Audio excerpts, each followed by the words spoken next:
Alright, so I'm going to be doing a review of the Nightmare blog, or Nita Hawes' Nightmare blog.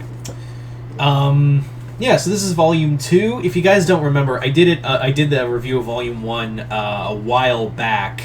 I think a few months ago. But yeah, this is another book that came to me from my good friend Chris, aka the Mount Vernon Kid. Chris, thank you once again for this. And yeah, so this comic is, like I said, the second volume of the Nightmare blog. If you don't know what the Nightmare blog is, the Nightmare blog is a comic by Rodney Barnes, who is also writing the Philadelphia comic, which I have not read the recent volume. So this is like a spin-off of that. Like, this is a cool spin-off of this that comic. And this deals with a young woman named Nita, who she has basically been battling, forced by the spirit of her brother and guided by Anansi, the spider god. She is tasked with fighting demons that are showing up in Maryland.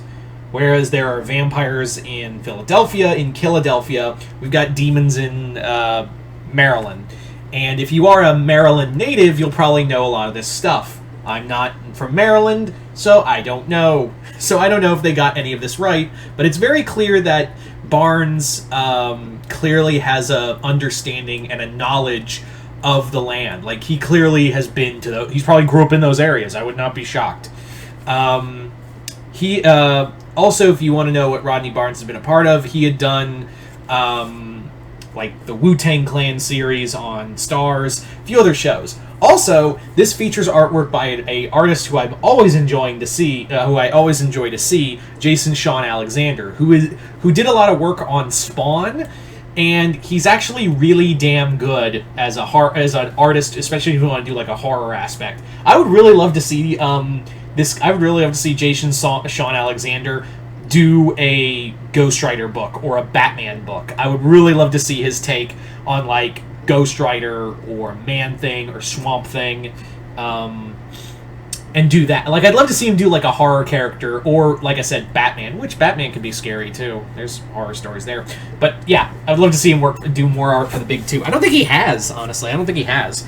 But yeah. So this second volume delves into a series of killings that are going in Annapolis, where there is this unknown killer called Jackie the Ripper, who is brutally murdering people and using their bodies for unholy experiments. Turns out that this isn't demonic or heavenly. This is something else, and a lot of like the supernatural beings, like gods and demons alike, are basically like, this is a little fucked up, because it's kind of like that scene, if you remember Castlevania, where Death was like, don't you think that's weirdly fucked? I can't bring back the dead, but you can. And it actually ties into some pretty brutal history in African American culture, where there would be African American citizens kidnapped across the country. I didn't know about this, but I looked it up, where they would be kidnapped and essentially just kind of experimented on by these high members of society.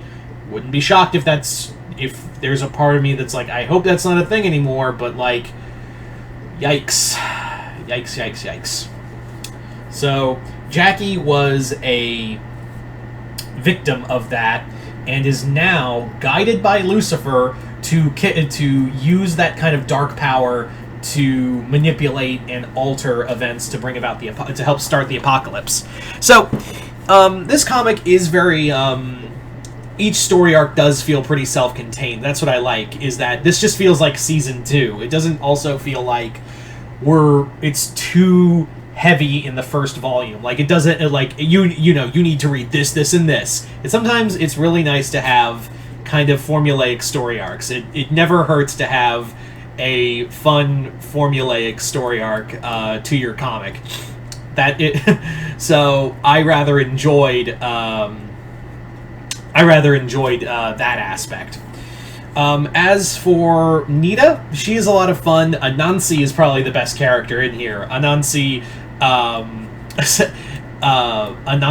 being the guy who is like, God left his children behind. If he loved them so much, he'd be down here in the trenches fighting for them. I'm just gonna go out there and do that. And I'm like, yeah, it seems like all these other gods, whether they be from Marvel or DC or something, seem to care more about us than God himself. What does that say about... I'm sure there's a reason for... There's a reasoning behind that. So, yeah. This is a pretty fun supernatural detective story. There's also some really funny moments in here. There's generally funny moments in here. I know this is not a well-known book, and even like I said, it is a spin-off to Killadelphia. You don't really need to follow Killadelphia. You just need to know it's a nice little add-on that, hey, this is in the same universe as that book. So, yeah. All in all, it's a really fun story. I recommend it. And Chris, thank you so much for this book and the others, as well as I can't wait to see the next haul whenever that comes.